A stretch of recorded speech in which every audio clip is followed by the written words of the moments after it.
Upaya penangkapan seorang tersangka pencurian motor di Sungai Rebo, Banyuasin, Sumatera Selatan ini sedikit alot setelah keluarga dan tersangka menghalangi proses tersebut. Keluarga tersangka membantu dengan melempari polisi sementara tersangka lari ke arah rawa. Polisi dari tim anti bandit Polrestabes Palembang yang tak ingin tersangka lepas melepaskan tembakan ke udara.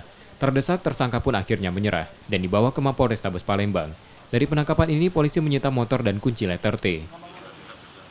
Kemudian pada saat melakukan penangkapan, yang bersangkutan juga dilindungi oleh pihak keluarganya, di mana melakukan perlawanan atau penyerangan terhadap anggota Polri di lapangan. Modusnya ini sering mendatangi langsung korban, memepet juga bisa, kemudian menodongkan dan mengambil barang atau kendaraan, dan juga apabila tidak ada si korban, dengan merusak daripada kendaraan yang ada, langsung membawa kabur.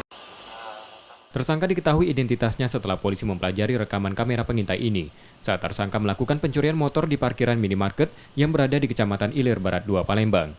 Dari catatan polisi, tersangka merupakan pencuri sepeda motor yang sasarannya berada di halaman parkir minimarket. Yudi Kiswanto, Kompas TV, Palembang.